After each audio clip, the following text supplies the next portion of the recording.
From Crossways Publishing, the English Standard Version of the Bible, a reading of the Gospel according to Mark, chapters 5 and 6. Mark chapters 5 and 6. They came to the other side of the sea, to the country of the Gerasenes, and when Jesus had stepped out of the boat, immediately there met him out of the tombs a man with an unclean spirit. He lived among the tombs, and no one could bind him any more, not even with a chain, for he had often been bound with shackles and chains. But he wrenched the chains apart, and he broke the shackles in pieces. No one had the strength to subdue him. Night and day among the tombs and on the mountains he was always crying out and cutting himself with stones. And when he saw Jesus from afar, he ran and fell down before him. And crying out with a loud voice, he said, "What have you to do with me, Jesus, Son of the Most High God? I adjure you by God, do not torment me." For he was saying to him, "Come out of the man, you unclean spirit." And Jesus asked him, "What is your name?" He replied, "My name is Legion, for we are many." And he begged him earnestly not to send them out of the country. Now a great herd of pigs was feeding there on the hillside, and they begged him, saying, "Send us to the pigs, let us enter them." So he gave them permission, and the unclean spirits came out and entered the pigs, and the herd, numbering about 2,000, rushed down the steep bank into the sea and drowned in the sea. The herdsmen fled and told it in the city and in the country, and people came to see what it was that had happened. And they came to Jesus and saw the demon-possessed man, the one who had had the legion, sitting there, clothed and in his right mind, and they were afraid. And those who had seen it described to them what had happened to the demon-possessed man and to the pigs. And they began to beg Jesus to depart from their region. As he was getting into the boat, the man who had been possessed with demons begged him that he might be with him. And he did not permit him, but said to him, "Go home to your friends and tell them how much the Lord has done for you, and how he has had mercy on you." And he went away and began to proclaim in the Decapolis how much Jesus had done for him, and everyone marveled. And when Jesus had crossed again in the boat to the other side, a great crowd gathered about him, and he was beside the sea. Then came one of the rulers of the synagogue, Jairus by name, and seeing him, he fell at his feet and implored him earnestly, saying, "My little daughter is at the point of death. Come and lay your hands on her, so that she may be made well and live." And he went with him. And a great crowd followed him and thronged about him. And there was a woman who had a discharge of blood for 12 years, and who had suffered much under many physicians, and had spent all that she had, and was no better, but rather grew worse. She had heard the reports about Jesus, and came up behind him in the crowd, and touched his garment. For she said, "If I touch even his garments, I will be made well." And immediately the flow of blood dried up, and she felt in her body that she was healed of her disease. And Jesus, perceiving in himself that power had gone out of him, immediately turned about in the crowd and asked, "Who touched my garments?"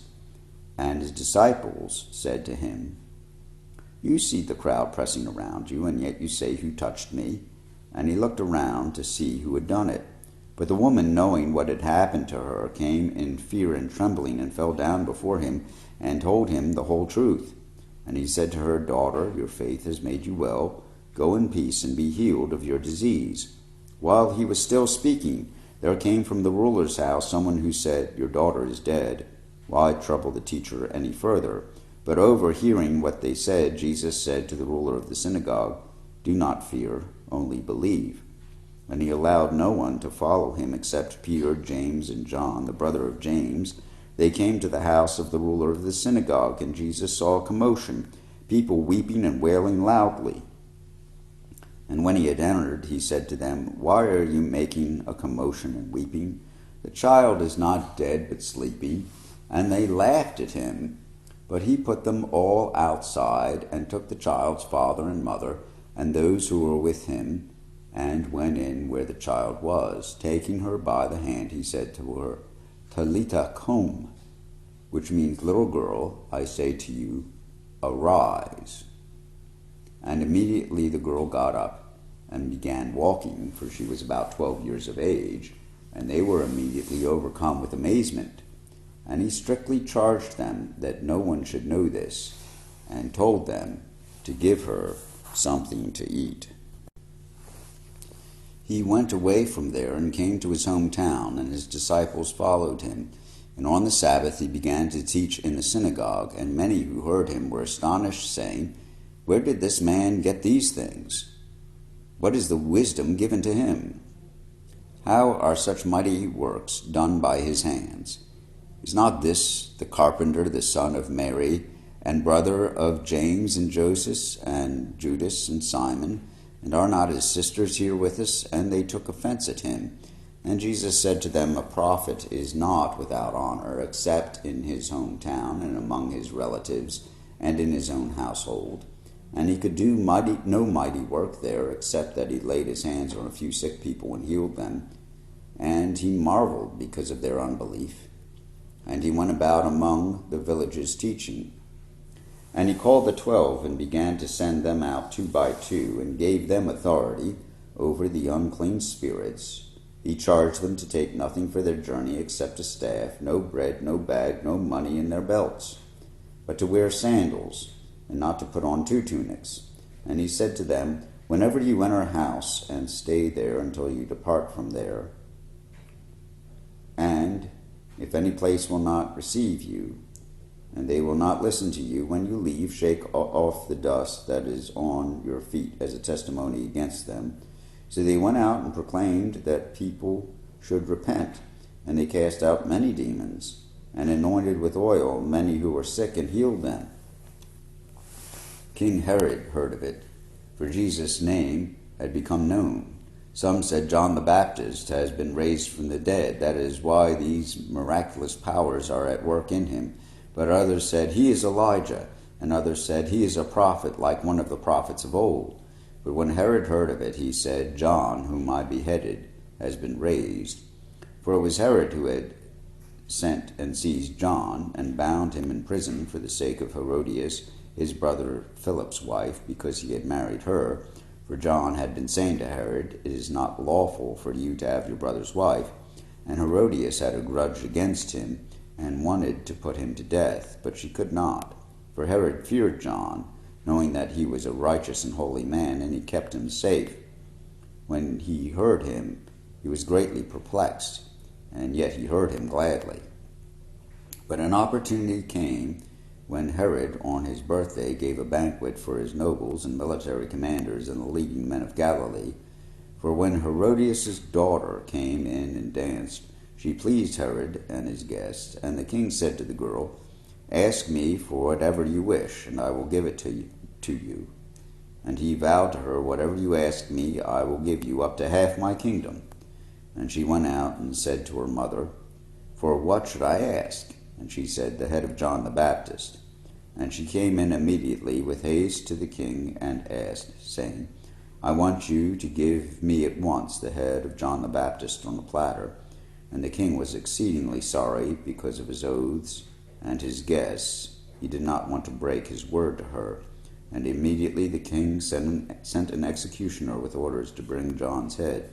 He went and beheaded him in the prison, and brought his head on a platter, and gave it to the girl, and the girl gave it to her mother.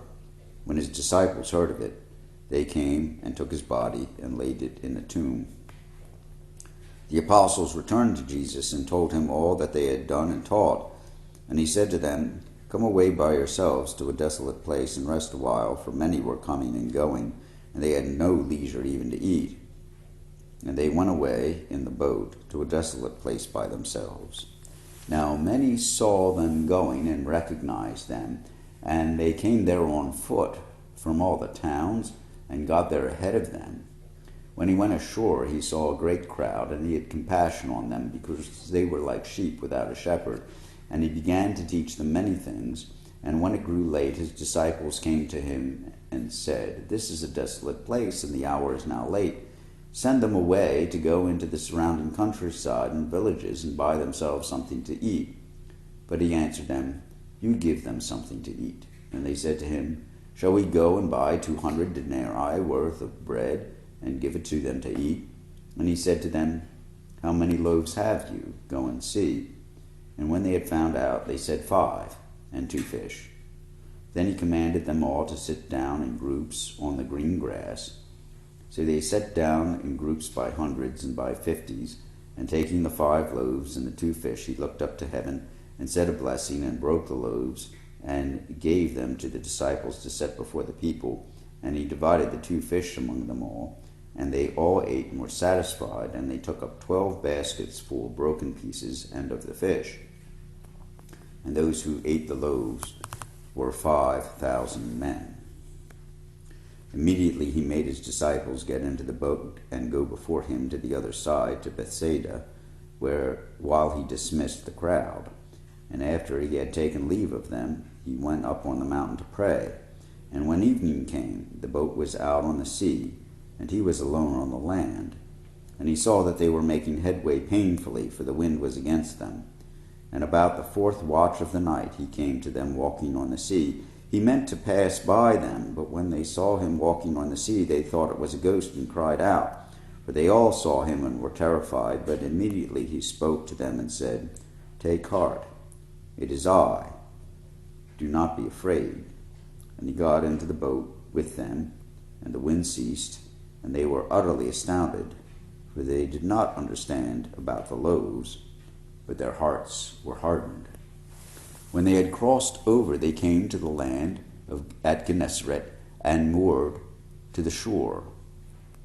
And when they got out of the boat, the people immediately recognized him, and ran about the whole region, and began to bring the sick people on their beds to wherever they heard he was. And wherever he came, in villages, cities, or countryside, they laid the sick in the marketplaces and implored him that they might touch even the fringe of his garment. And as many as touched it were made well. Here ends the reading of the book of Mark, chapters 5 and 6, in the English Standard Version of the Bible by Crossways Publishing.